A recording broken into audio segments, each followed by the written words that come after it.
সবাইকে আজকের এই সম্মেলনে জানাচ্ছি সুস্বাগতম। আমাদের এই সম্মেলন শুরু করতে খানিকটা দেরি হয়ে গেল, তার জন্য আপনাদের কাছে মার্জনা চাইছি। মূলত আপনারা জানেন মধ্য শহর সাংস্কৃতিক সমিতির প্লেটিনাম জুবলি চলছে। সেই প্লেটিনাম জুবলির কর্মসূচির অঙ্গ হিসেবে বিভিন্ন অনুষ্ঠান মধ্য শহর সাংস্কৃতিক সমিতি আয়োজন করে আসছে এবং তারা প্রতি মাসেই কিছু না কিছু অনুষ্ঠান করছেন।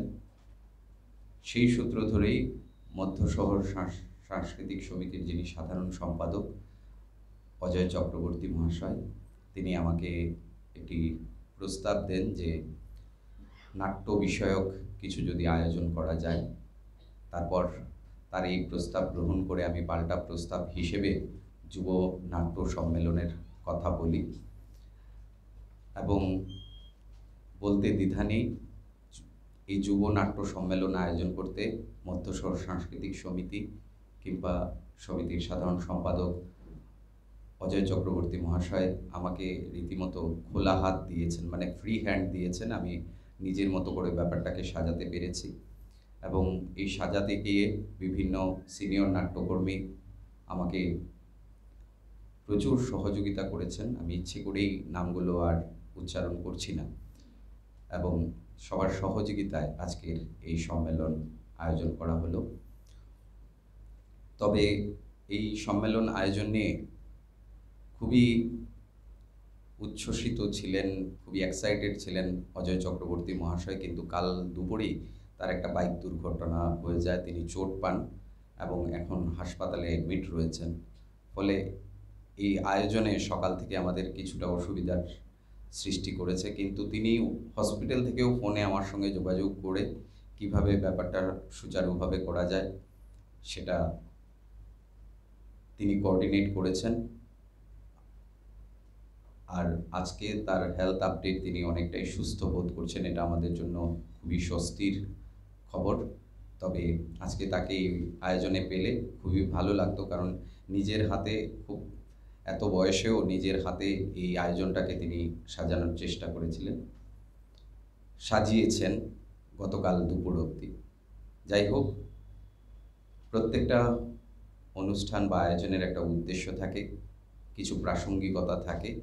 এই নিয়ে কথা বলার জন্য আমি মধ্য শহর সাংস্কৃতিক সমিতির যিনি সভাপতি প্রশান্ত কুমার বসু, হাবুল বোস যাকে আমরা নামে চিনি, তাকে অনুরোধ জানাচ্ছি। নমস্কার। মধ্য শহর সাংস্কৃতিক সমিতি পক্ষ থেকে আপনাদের সবাইকে সুস্বাগতম জানাচ্ছি। প্ল্যাটিনাম জুবিলি চলছে আমাদের এই সাংস্কৃতিক সমিতির, অর্থাৎ এই সাংস্কৃতিক সমিতি ৭৫ বছর বয়স পূর্ণ করে ফেলল। এর শুরুতে যখন প্রথম যাদের নাম দু চারটা বলতে হয়, যারা শিলচরের নাটককে যথেষ্ট সমৃদ্ধ করে গেছেন, যেমন পরাগ চক্রবর্তী, মুকুন্দ দাস ভট্টাচার্য, সুধীর মোহন চক্রবর্তী বা টুকু ব্যানার্জি, সুধীর মোহন চক্রবর্তী বা পরামদা, সুধীর মোহন ব্যানার্জি বা টুকু ব্যানার্জি, এরা মধ্য শহরের নাটককে একটা উচ্চ পর্যায়ে নিয়ে গেছিলেন। ওনাদের সঙ্গে নাটকের পাশে থেকে ওই যে শিক্ষিত বাড়ির বেড়াটাও কিছু শেখেন। ওই নাটকের পাশে থাকতে থাকতে বেশ কিছুদিন আমি মঞ্চেও সুযোগ পেয়েছিলাম, যার ফলে আজকে মধ্য শহর সাংস্কৃতিক সমিতির যে গোড়াপত্তন, সেটা হয় 1949 সালে। 47 সালের পর যখন দেশভাগের ফলে বিশাল সংখ্যক মানুষ আমাদের এপারে শিলচরে এসে পড়লেন, সমস্ত স্কুলগুলিতে ক্যাম্প তৈরি করলো সরকার থেকে, এবং সেই ক্যাম্পগুলির দায়িত্ব তখনকার যে ক্লাব বা সোসাইটিগুলি ছিল তাদের হাতে সেই ক্যাম্পগুলি চালানোর দায়িত্ব সরকার থেকে দেওয়া হয়েছিল। মধ্যশহর সাংস্কৃতিক সমিতি তখন 3টা ক্যাম্প তারা দেখেছেন, Silchar government high school, Silchar girls high school এবং ডিএনএনকে, 3টা ক্যাম্প তারা তখন ছিলেন পরিচালনায়। এবং এই কাজের ভেতর থেকে যখন কাজটা শেষ হলো, শেষ পর্যায়ে আসলো, তখন দুর্গাপূজা সামনে, এবং সঙ্গে সঙ্গে তাদের মাথার থেকে আমরা দুর্গাপূজা করব। মনীন্দ্র দাস মহাশয়কে প্রেসিডেন্ট করে মধ্যশহর সাংস্কৃতিক প্রেসিডেন্ট করে দুর্গাপূজা হলো। তারপর দুর্গাপূজার পরে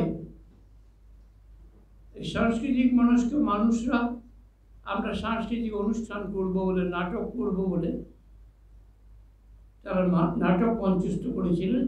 সেখানেই নামকরণ হয় মধ্যশহর সাংস্কৃতিক সমিতি। তখন এটা মধ্যশহর, মানে শহর যখন ছোট, এই অঞ্চলটা যখন সেন্টার। আজ এই অঞ্চলটা শহরের সেন্টারে না থাকলেও তার নাম মধ্যশহর সাংস্কৃতিক সমিতি রয়ে গেছে। আর একটা প্রশ্ন তোলেন প্রায়ই সাংবাদিকেরা, শহর তো তালিবস্য দিয়ে, আপনারা মধ্যশহর কেন দন্তস্য দিয়ে রাখেন? এর সঠিক উত্তর আমরা দিতে পারিনি কোনোদিনই।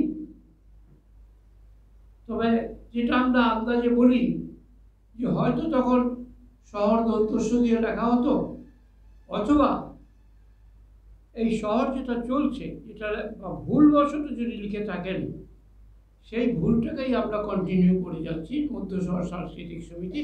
কারণ এটা হয়ে গেছে, তার নাম এটা হয়ে গেছে মধ্যশহর।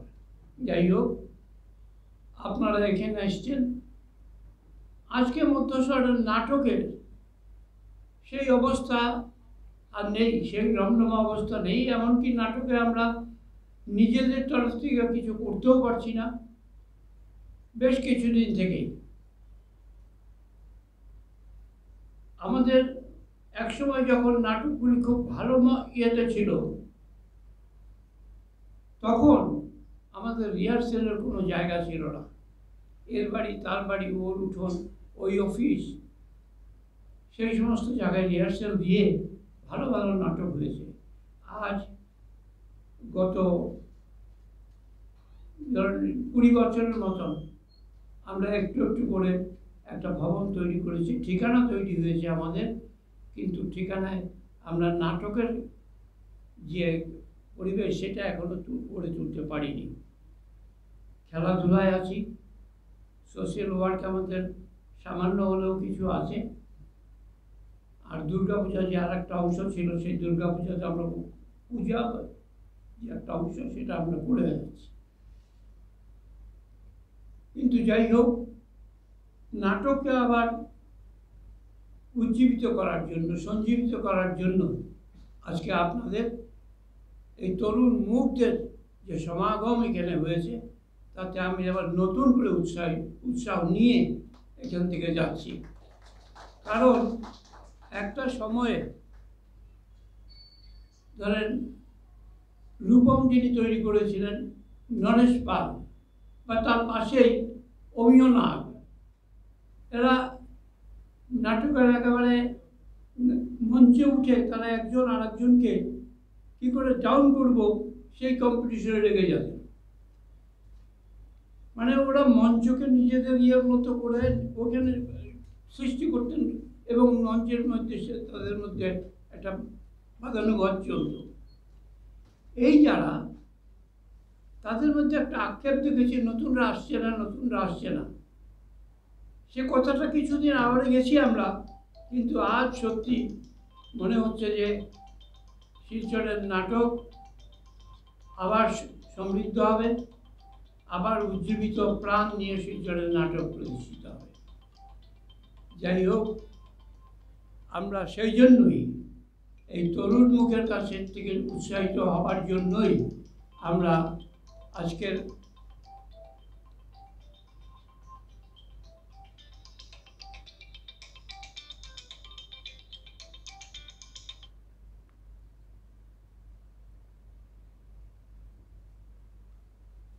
এটা আয়োজন। আজকের বিষয়, আলোচ্য বিষয় আপনারা দেখলেই বুঝতে পারছেন। আপনারা কি আশা করেন সেই নিয়েই আমরা চাই যে পুরনোর কাছ থেকে কি আশা আপনাদের, কি প্রত্যয়, এবং কোন জায়গাটা গ্যাপ আপনারা পাচ্ছেন সেগুলো আপনারা আলোচনা করবেন। সেই আলোচনার ভিতর থেকে একটা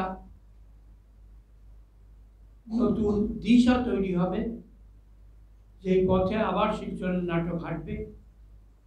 এখানে সায়ন বিশ্বাস ভালো নাটক লিখছে, ভালো নাটক মঞ্চস্থ করছেন, সেই জন্যই বোধহয় আমার সম্পাদক সায়ন বিশ্বাসকে ডেকে এনেছেন যে তুমি এটা পরিচালনা করো, তোমার সঙ্গে যোগাযোগ যেমন আমাদের পুরনোর সঙ্গে আছে, তোমার সঙ্গে যোগাযোগ নতুনদেরও আছে।